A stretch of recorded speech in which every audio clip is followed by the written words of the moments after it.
Water is the lifeblood for western Colorado. The river is our identity. In the West, when you touch water, you touch everything. Without adequate water, we can't have economic development, we can't have growth, we can't meet the needs of the people and the businesses on the western slope. It's a big part of everyday life. Having a healthy riverfront certainly has everything to do with our healthy community.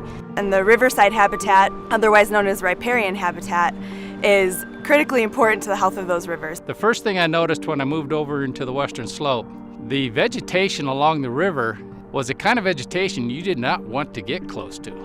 Tamarisk is an invasive plant. It's a woody tree, like a shrub. It came over to the United States in the mid to late 1800s to be used in erosion control and as an ornamental. And quickly it became prolific in our western river systems. It was crowding things out, and once you got on shore, you couldn't walk anywhere. It was just terrible to try to use the shorelines for any kind of recreation.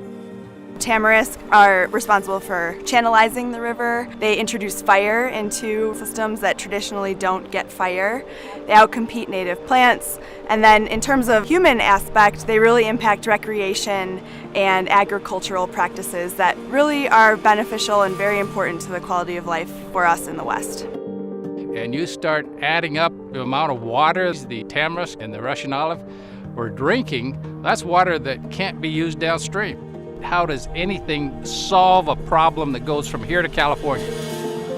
The Tamarisk Coalition is a nonprofit. We were founded in 2002, and our mission is to restore riverside vegetation that is impacted by tamarisk and other invasive plants.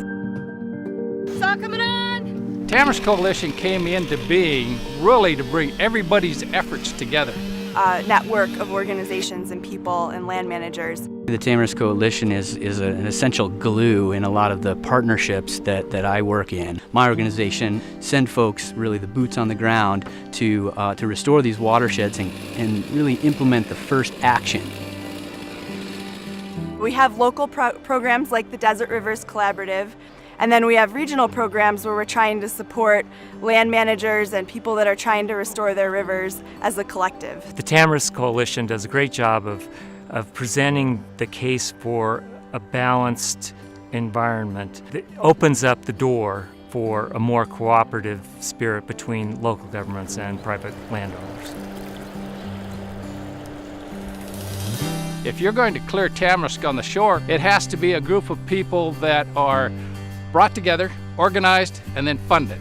The city has been a partner with XCEL in a number of different projects, and for them to be willing through their foundation to give back to the community in this way is invaluable to us. XCEL is really committed to funding education too, and Tamarisk Coalition does education. We fill a unique niche in that we provide education and technical support.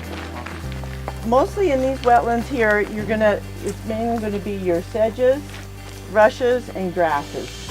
This is a spike rush, Eliocorus. We host an annual conference to keep people informed of the state of the science and what's happening, the newest trends in riparian restoration. Tamarisk Coalition, what they have demonstrated in the years that they've been operating now is this can be solved. We saw in the Dolores River 170 miles of river impacted by tamarisk and Russian olive.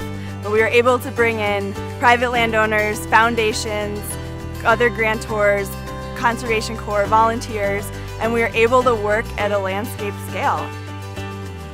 And we have restored near 700 acres on that river to date. I was here in 1985 when this was covered with junk cars, and no one thought that it would ever look like this. So I think this is very winnable. Where are we going to get the water for the future? This is one of the answers. The Tamarisk Coalition is an organization that has a significant impact and is a great organization to support. People can be involved in a variety of ways. One is to learn, to get outside, get out there, cut tamarisk, plant a willow, cage a cottonwood. And really important is to donate and contribute financially. We're nonprofits, we rely on donations to be able to be flexible and nimble and responsive. This water is crucial is absolutely crucial to what happens in the future. In order for us to live and be sustainable and achieve environmental goals and just live a great quality of life, we need to have a strong regard for the environment, and I see XCEL having that.